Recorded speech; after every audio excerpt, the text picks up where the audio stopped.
ପ୍ରସଙ୍ଗ ହେଉଛି ପ୍ରଭୁ କେଉଁଠାରେ ଅଛନ୍ତି ବା ପ୍ରଭୁ କୋଉଠି ଅଛନ୍ତି ଆଜିର ପ୍ରସଙ୍ଗ ହେଉଛି। ଆସନ୍ତୁ ଆମେ ବାକ୍ୟ ବୁଝିବା।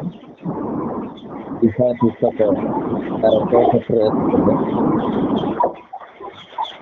ଦେଖନ୍ତୁ। ଇସାୟା ପୁସ୍ତକ 66 ପଦ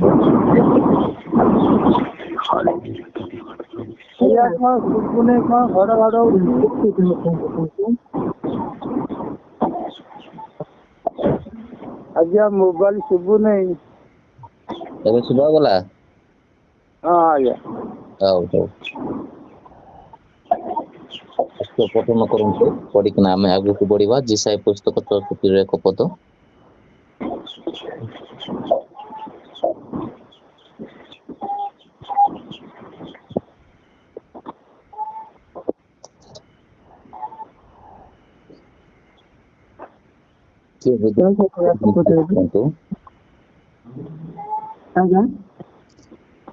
ଇସାୟା ପୁସ୍ତକ 66 ପଦ ପଢନ୍ତୁ।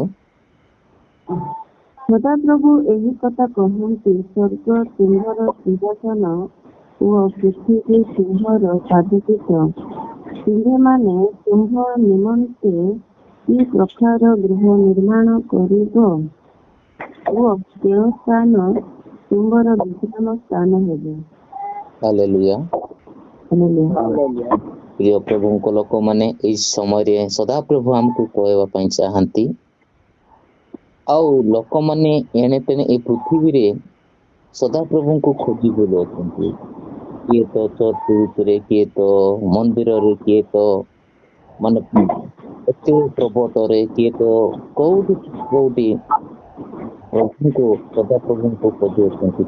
କିନ୍ତୁ ପରମେଶ୍ୱର କହୁଅଛନ୍ତି ଯେ ସଦାପ୍ରଭୁ ଏହି କଥା କହନ୍ତି, ସ୍ୱର୍ଗ ଆମର ସିଂହାସନ ଓ ପୃଥିବୀ ଆମର ପାଦପୀଠ।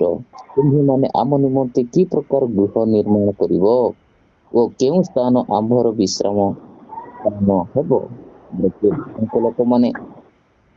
ଲୋକମାନେ ଏବେ ବହୁତ ଲୋକମାନେ ଅଛନ୍ତି ଯେ ନାହିଁ ଆମେ ଗିର୍ଜାକୁ ଗଲେ ଗିର୍ଜାରେ ପ୍ରଭୁ ଅଛନ୍ତି, ଗିର୍ଜାରେ ନହେଲେ ଆମେ ମସଜିଦରେ ପ୍ରଭୁ ଅଛନ୍ତି, ଏମିତି ଖୋଜି ବୁଲୁଅଛନ୍ତି। କିନ୍ତୁ ସଦାପ୍ରଭୁଙ୍କର ସିଂହାସନ, ସ୍ୱର୍ଗ ହଉଛି ତାଙ୍କର ସିଂହାସନ, ପୃଥିବୀ ହଉଛି ତାଙ୍କର ପାଦପୀଠ।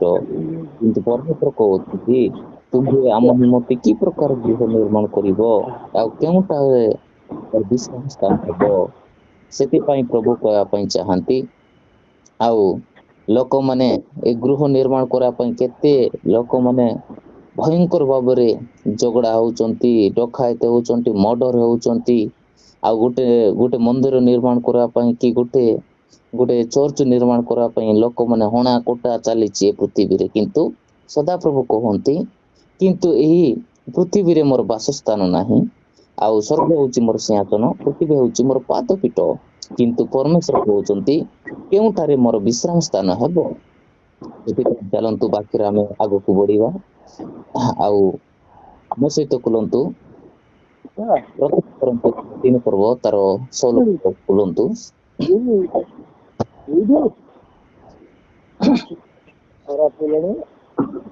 ପ୍ରଥମ କରନ୍ତୀୟ 3 ପର୍ବ 16 ପଦ।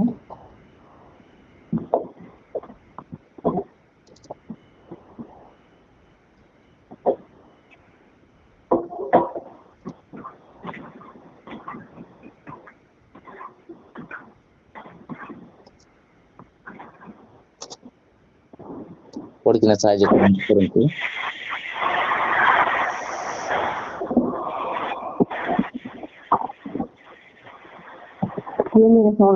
ହଁ 3:16। ତୁମ୍ଭେମାନେ କି ଜାଣନାହିଁ ଯେ ତୁମ୍ଭେମାନେ ଈଶ୍ୱରଙ୍କ ମନ୍ଦିର, ଆଉ ଈଶ୍ୱରଙ୍କ ଆତ୍ମା ତୁମ୍ଭମାନଙ୍କ ଅନ୍ତରରେ ବାସ କରନ୍ତି। ହାଲେଲୁୟା। ଈଶ୍ୱରଙ୍କ ଲୋକମାନେ ଆମେ ବାକ୍ୟରେ ଦେଖିବା ପାଉଛୁ, ତୁମ୍ଭେମାନେ କି ଜାଣ ନାହିଁ ଯେ ତୁମ୍ଭେମାନେ ଈଶ୍ୱରଙ୍କର ମନ୍ଦିର, ଆଉ ଈଶ୍ୱରଙ୍କ ଆତ୍ମା ତୁମମାନଙ୍କ ଅନ୍ତରରେ ବାସ କରନ୍ତି। ହଁ ମୋର ପ୍ରିୟ ପ୍ରଭୁଙ୍କ ଲୋକମାନେ, ଆମର ଶରୀର ହଉଛି ଈଶ୍ୱରଙ୍କର ମନ୍ଦିର ଅଟେ।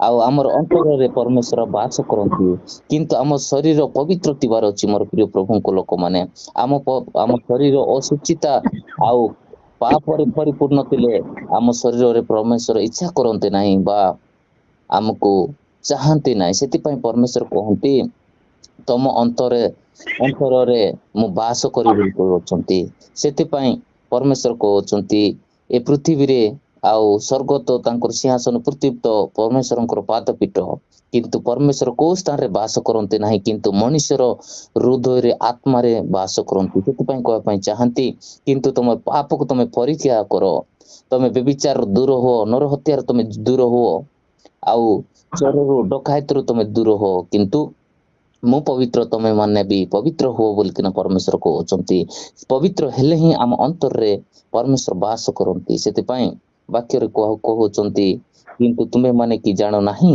ଯେ ତୁମ୍ଭେ ମାନେ ଈଶ୍ୱରଙ୍କର ମନ୍ଦିର ଆମେ ହଉଛୁ ସମସ୍ତେ ଏ ପୃଥିବୀରେ କୋଟି କୋଟି ଜନତା ଲୋକମାନଙ୍କୁ ହଉଛି ଗୋଟେ ଈଶ୍ୱରଙ୍କର ମନ୍ଦିର ଅଟେ କିନ୍ତୁ ଯୋଉ ସେଥିପାଇଁ ପରମେଶ୍ୱର କହୁଛନ୍ତି ମୁଁ ବା ଏ ପୃଥିବୀରେ କୋଉ ସ୍ଥାନରେ ମୁଁ ବାସ କରିବି ନାହିଁ ନା ମନ୍ଦିର ନା କୌଣସି ଚର୍ଚ୍ଚ ନା କୌଣସି ମର୍ଜିଦା ନା କୌଣସି ଗିର୍ଜା ଘରେ ମୁଁ ବାସ କରିବି ନାହିଁ କିନ୍ତୁ ତୁମ ମାନଙ୍କର ଶରୀର ହଉଛି ମୋର ମନ୍ଦିର ବୋଲିକିନା କହୁଛନ୍ତି ମୋର ପ୍ରିୟ ପ୍ରଭୁଙ୍କ ଲୋକମାନେ ସେଥିପାଇଁ ତୁମ ମାନଙ୍କର ଅନ୍ତରରେ ମତେ ବାସ କରିବା ପାଇଁ ସ୍ଥାନ ଦିଅ ବୋଲିକିନା କହୁଛନ୍ତି କିନ୍ତୁ ପରମେଶ୍ୱର ହଉଛନ୍ତି ଆତ୍ମା ଅଟନ୍ତି କିନ୍ତୁ ସେଇ ଆତ୍ମା କେଉଁ ସ୍ଥାନରେ ବାସ କରିବେ କିନ୍ତୁ ମନୁଷ୍ୟଙ୍କ ହୃଦୟରେ ବାସ କରିବେ ସେଥିପାଇଁ ପରମେଶ୍ୱର କହିବା ପାଇଁ ଚାହାନ୍ତି ସେଇ ବାକ୍ୟ ଟିକେ ପଢିକିନା ସାହାଯ୍ୟ କରନ୍ତୁ ଆମେ ପଢିବା ଜହନ ପୁସ୍ତକ ତାର 4 ଟିକେ 24 ଟିକେ ପଢିକିନା ସାହାଯ୍ୟ କରନ୍ତୁ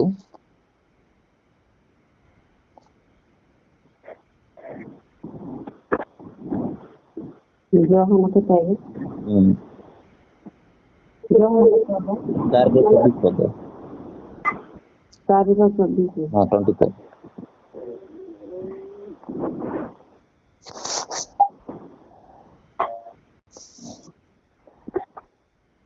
ଈଶ୍ୱର ଆତ୍ମା ପୁଣି ଯେଉଁମାନେ ତାହାଙ୍କର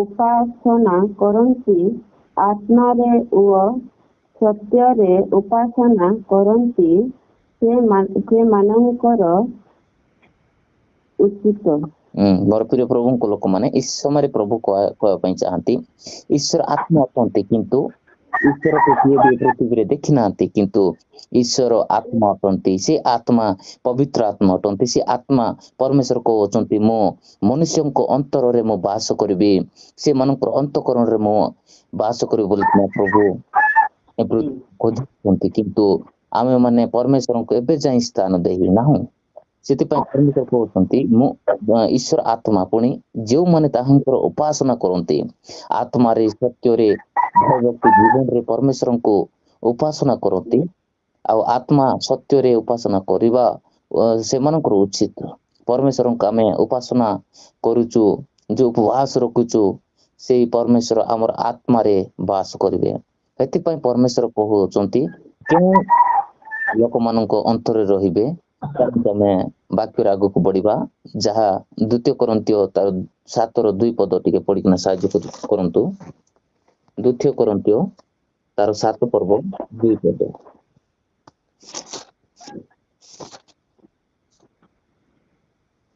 7:2 ପଦ ଆଜ୍ଞା ହଁ 2 ପଦ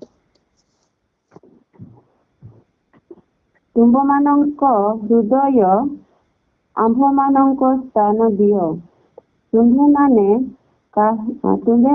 କାହାରି ଅନ୍ୟାୟ କରି ନାହଁ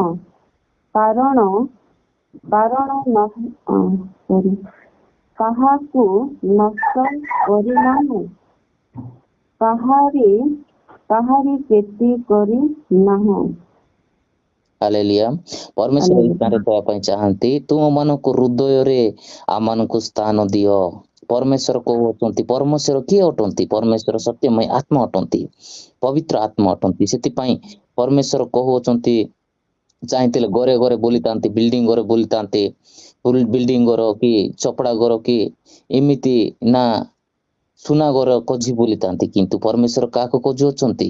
କିନ୍ତୁ ଲୋକମାନଙ୍କ ଶରୀର ହଉଛି ପରମେଶ୍ୱରଙ୍କର ମନ୍ଦିର ଅଟେ, କିନ୍ତୁ ପରମେଶ୍ୱର କହୁଛନ୍ତି ମତେ ତମ ଅନ୍ତଃକରଣରେ ସ୍ଥାନ ଦିଅ, ତମ ହୃଦୟରେ ମତେ ସ୍ଥାନ ଦିଅ।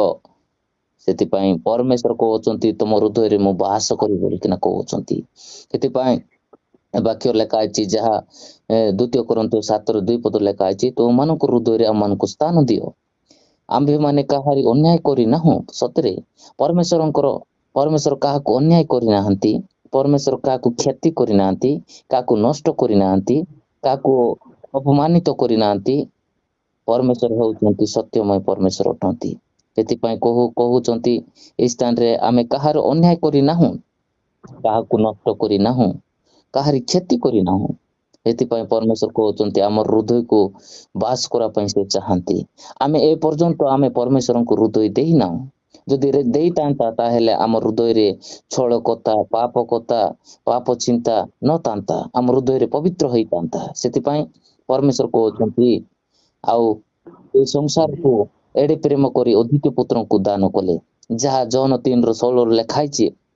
କାରଣ ଜଗତକୁ ଏଡେ ପ୍ରେମ କଲେ ଯେ ଅଦ୍ୱିତୀୟ ପୁତ୍ରଙ୍କୁ ଦାନ କଲେ। କଣ ପାଇଁ ଦାନ କଲେ?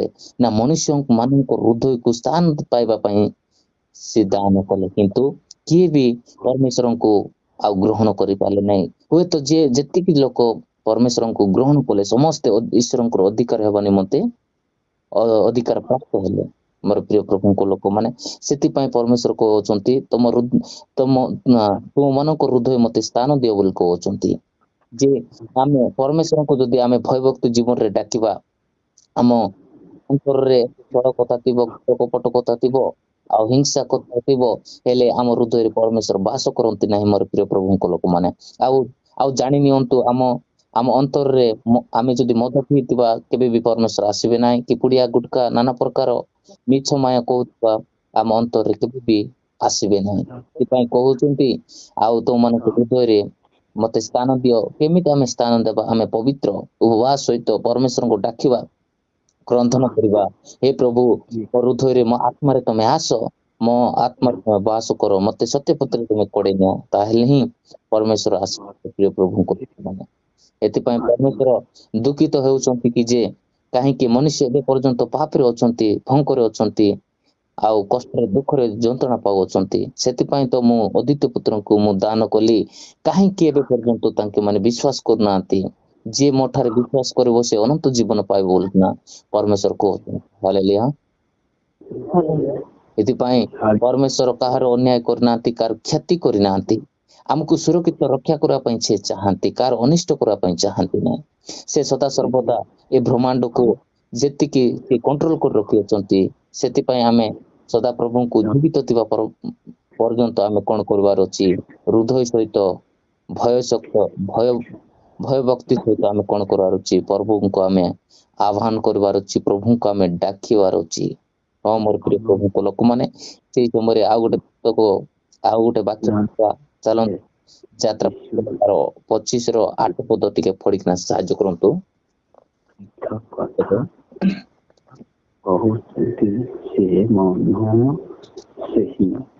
ଯାତ୍ରା ପୁସ୍ତକ ତାର 25:8।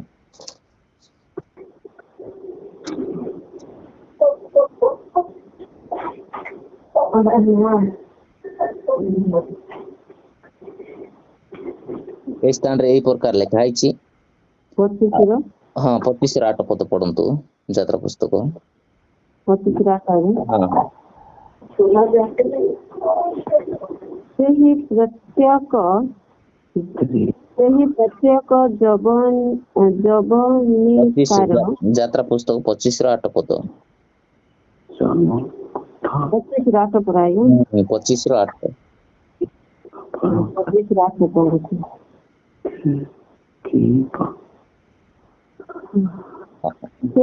ସେଇମାନେ ତୁମ୍ଭ ନିମନ୍ତେ ଗୋଟିଏ ପବିତ୍ର ସ୍ଥାନ ନିର୍ମାଣ କରନ୍ତୁ, ତହିଁରେ ତୁମ୍ଭେ ସେମାନଙ୍କ ମଧ୍ୟରେ ବାସ କରିବା।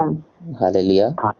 ମୋର ପ୍ରିୟ ଈଶ୍ୱରଙ୍କ ମନୋନୀତ ଲୋକମାନେ, ଏଇ ସମୟରେ ପରମେଶ୍ୱର କହିବା ପାଇଁ ଚାହାନ୍ତି ସେମାନେ କୋଉମାନେ ଯୋଉମାନେ କି ପାପରେ ପଙ୍କରେ ଏ ମାୟା ଜାଲରେ ଏ ମାୟା ସଂସାରରେ ଭୁଲ ଅଛନ୍ତି, ସେହିମାନଙ୍କୁ ପରମେଶ୍ୱର କହୁଛନ୍ତି ଆମ୍ଭ ନିମନ୍ତେ ଗୋଟିଏ ପବିତ୍ର ସ୍ଥାନ ନିର୍ମାଣ କରନ୍ତୁ।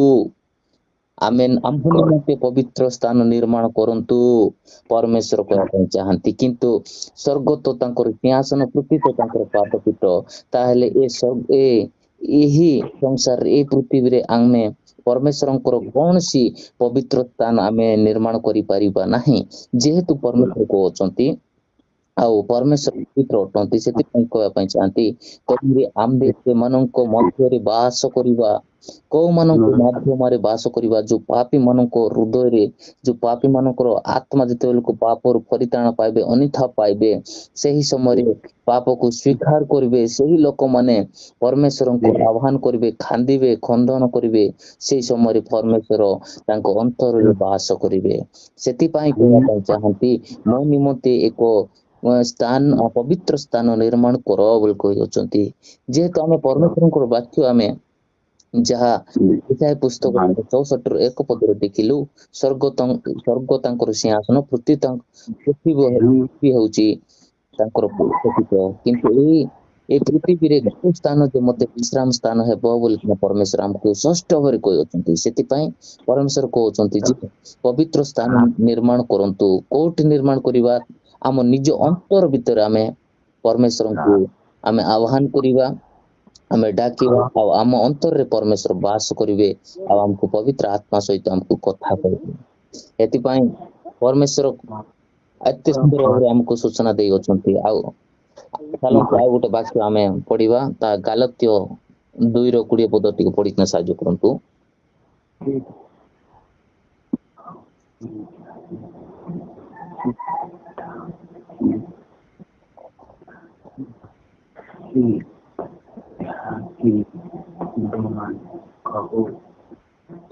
ଗାଲାତ୍ୟ 2:20 ପଦ। ହଁ,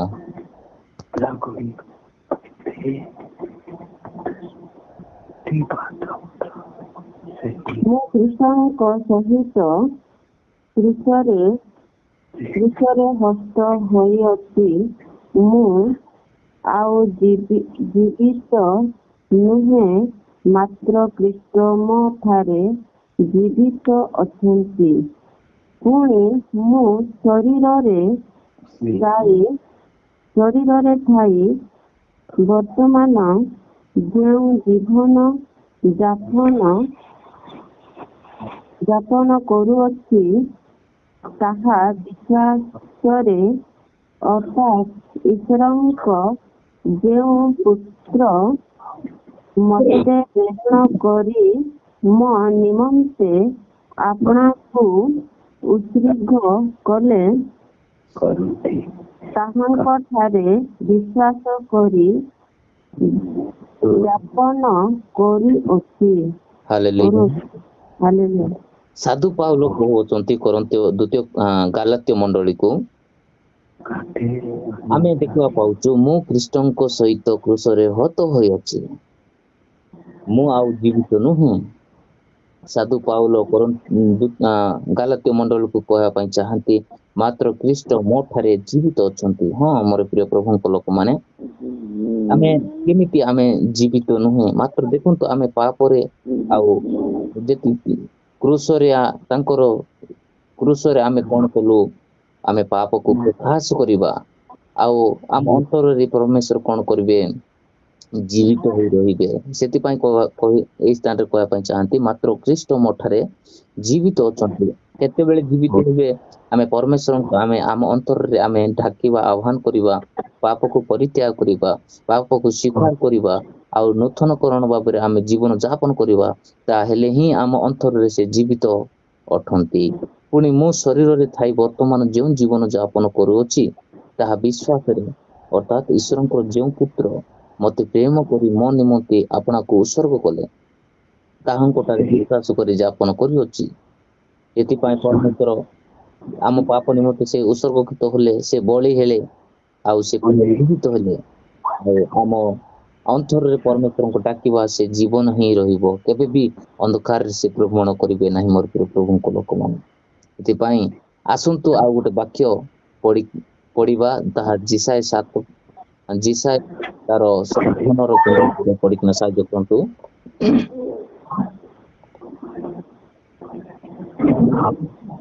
ଜିସାଏ କେତେ ଆଜ୍ଞା? 57 ପଦ 57 15 ପଦ।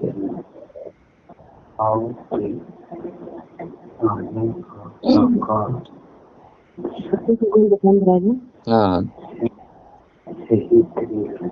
କାରଣ ଯେ ଅନ୍ତଃକାଳ ନିବାସୀ ଯାହାଙ୍କର ନାମ ଧର୍ମମୟ,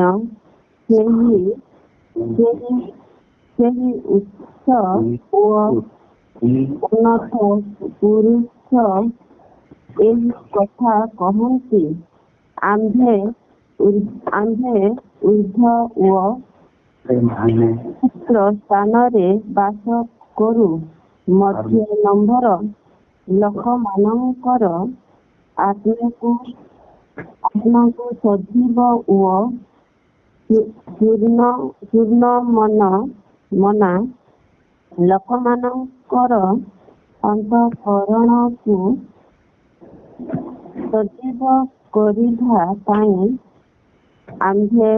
ଆମ୍ଭେ ଚୂର୍ଣ୍ଣ ଓ ନମ୍ର ମନା ଲୋକର ସଙ୍ଗରେ ହେ ବାସ କରୁ। ଏଇ ସମୟରେ ପରମେଶ୍ୱର କହିବା ପାଇଁ ଚାହାନ୍ତି, କାରଣ ଯିଏ ଅନନ୍ତ କାଳ ନିବାସୀ, ଯାହାଙ୍କର ନାମ ଧର୍ମମୟ, ସିଏ ହଉଛନ୍ତି ପରମେଶ୍ୱର ଅଟନ୍ତି। ତାଙ୍କ ନାମ କଣ? ତାଙ୍କ ନାମ ହଉଛି ଧର୍ମମୟ ପରମେଶ୍ୱର ଅଟନ୍ତି। ସେ କେବେ ବି ଅଧର୍ମରେ ରହିବା ପାଇଁ ଇଚ୍ଛା କରନ୍ତି ନାହିଁ, ସେ ଧର୍ମରେ ରହିବା ପାଇଁ ଚାହାନ୍ତି। ଆଉ ସେହି ଉଚ୍ଚ ଓ ଉନ୍ନତ ପୁରୁଷ ଏହି କଥା କହନ୍ତି, ଆମେ ଊର୍ଦ୍ଧ୍ୱ ଓ ପବିତ୍ର ସ୍ଥାନରେ ବାସ କରୁ। ଆମେ ପରମେଶ୍ୱର କୋଉ ସ୍ଥାନରେ ବାସ କରନ୍ତି? କିନ୍ତୁ ପବିତ୍ର ସ୍ଥାନରେ ହିଁ ବାସ କରନ୍ତି। ଏ ପୃଥିବୀରେ ସବୁ ଚାରିଆଡେ ଦେଖୁଛୁ ଆମେ, ସବୁ ହିଁ ପାପ କୋଉ ସ୍ଥାନରେ ପବିତ୍ର ନାହିଁ। ସେଥିପାଇଁ ପରମେଶ୍ୱର କହୁଛନ୍ତି, ତମ ଅନ୍ତରରେ ମତେ ସ୍ଥାନ ଦିଅ, ମୁଁ ପବିତ୍ର ରୂପେ ବାସ କରିବି ବୋଲିକିନା କହୁଛନ୍ତି। ସେଥିପାଇଁ ଏଇ ସମୟରେ ଲେଖା ଅଛି, ମଧ୍ୟ ନମ୍ର ଲୋକମାନଙ୍କର ଆତ୍ମାକୁ ସଜୀବ ଓ ଚୂର୍ଣ୍ଣମନା ଲୋକମାନଙ୍କର ଅନ୍ତଃକରଣକୁ ସଜୀବ କରିବା ପାଇଁ ଆମେ ଚୂର୍ଣ୍ଣ ଓ ନମ୍ର ମନା ଲୋକର ସଙ୍ଗରେ ହିଁ ବାସ କରୁ। କୋଉ ଲୋକମାନଙ୍କର ହୃଦୟରେ ପରମେଶ୍ୱର ବାସ କରନ୍ତି? ନମ୍ର ଲୋକମାନଙ୍କ ହୃଦୟରେ ହିଁ ବାସ କରନ୍ତି, ଆଉ ଚୂର୍ଣ୍ଣମନା ଲୋକମାନଙ୍କୁ। କିନ୍ତୁ ଈଶ୍ୱରଙ୍କର ବାକ୍ୟକୁ ବାଧ୍ୟତା ଶୁଣିବା ପାଇଁ, ଆଉ ଈଶ୍ୱରଙ୍କର କାର୍ଯ୍ୟକୁ ସେ ବାଧ୍ୟତା କରିବା ପାଇଁ ଚାହିଁବା ଲୋକମାନଙ୍କୁ ହିଁ ପରମେଶ୍ୱର ଇଚ୍ଛା କରନ୍ତି। କିନ୍ତୁ ପରମେଶ୍ୱରଙ୍କର ବାକ୍ୟକୁ ଅମାନ୍ୟ କରିବା ଲୋକମାନଙ୍କୁ, ପରମେଶ୍ୱରଙ୍କୁ ମନୋନୀତ ଲୋକମାନଙ୍କୁ, କଥା ନ ଶୁଣିବା ଲୋକମାନଙ୍କୁ କେବେ ବି ପରମେଶ୍ୱର ଚାହାନ୍ତି ନାହିଁ। ସେଥିପାଇଁ ଚୂର୍ଣ୍ଣ ମନା ଆମର ହୃଦୟକୁ, ଆମ ମନକୁ ପୁରା ଚୂର୍ଣ୍ଣ କରିଦେବାର ଅଛି। ଆମେ ମାଣ୍ଡିଆ ନେଉଛୁ, ମିଲିରେ ଆମେ ପକଉଛୁ, ସେଟା ପୁରା ଚୂର୍ଣ୍ଣ ହେଇଯାଉଛି। କାହିଁକି ସେ ଚୂର୍ଣ୍ଣ ହେଇଯାଉଛି? ସବୁ କଣ କରୁଛନ୍ତି ନା, ସେଠି ମେସିନ ରେ ପକେଇଲେ ସେ ମାଣ୍ଡିଆ ପୁରା ଚୂର୍ଣ୍ଣ ହେଇଯାଉଛି। ତାହେଲେ ହିଁ ଆମେ ସେ ମାଣ୍ଡିଆ ଯାଉ କୋଳିକିନା ଆମେ ଯାହା ଶାରୀରିକ ଭାବରେ ଆମେ ପିଇ ପାରୁଛୁ।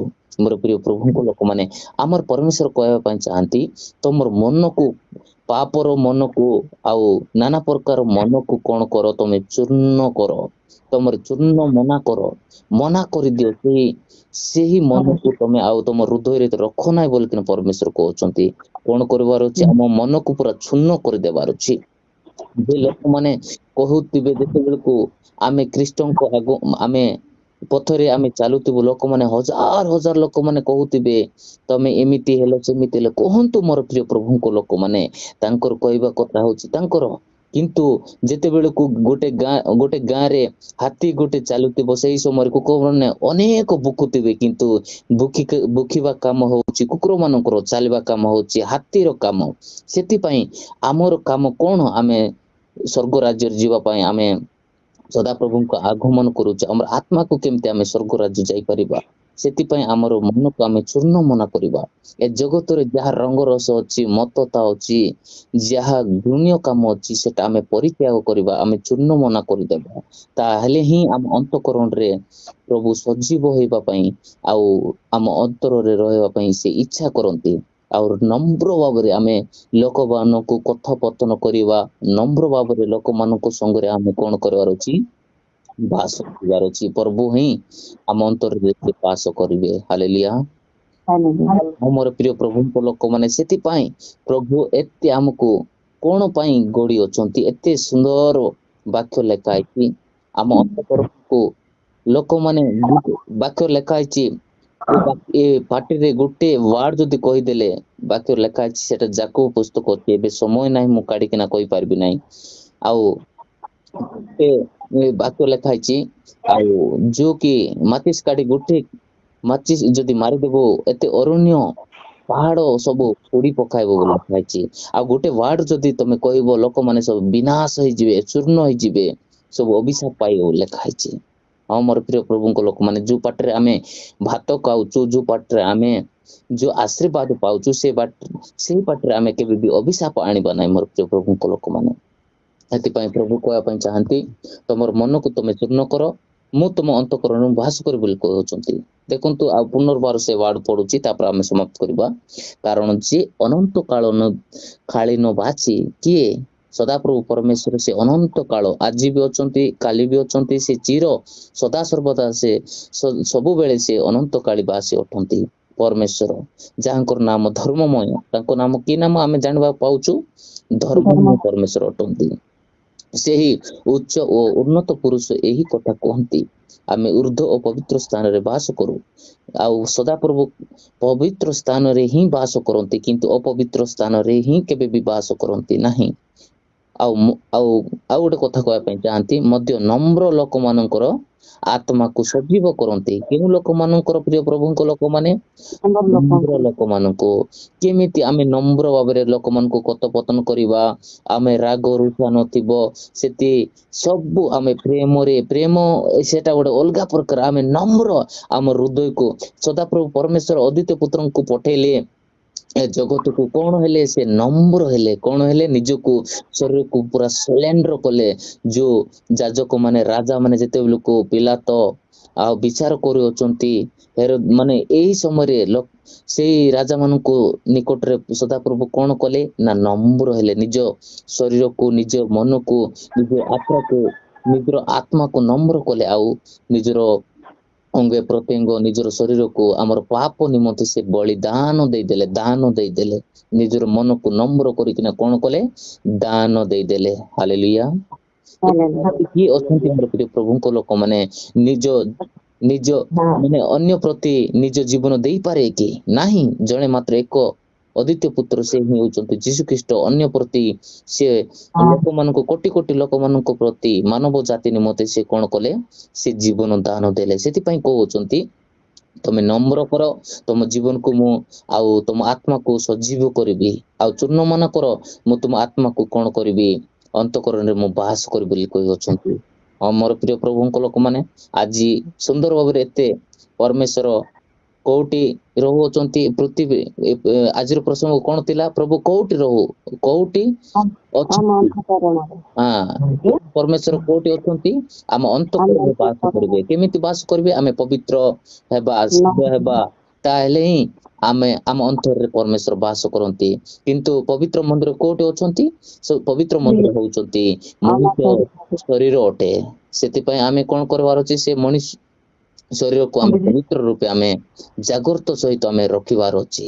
ହଁ ମୋର ପ୍ରିୟ ପ୍ରଭୁଙ୍କ ଲୋକମାନେ ଆଜି ଏତେ ସୁନ୍ଦର ଭାବରେ ପ୍ରଭୁଙ୍କର ବାକ୍ୟ ଆମେ ଶୁଣିଲୁ ବାକ୍ୟ ସମସ୍ତଙ୍କୁ ଆଶୀର୍ବାଦ ପାଇବେ ବୋଲି ମୋର ଆଶା ଏବଂ ମୋର ବିଶ୍ୱାସ ଆଉ ସଦାପ୍ରଭୁ ଏହି ବାକ୍ୟ ଦେଇ ଆମକୁ କଥା କହିଥିବାରୁ ଆଉ ପ୍ରଭୁଙ୍କୁ ଧନ୍ୟବାଦ ଦେଇ ଆଉ ଏତିକି ବାକ୍ୟ କହି ମୁଁ ସମାପ୍ତ କରୁଛି। ଆମେନ୍ ଆମେନ୍।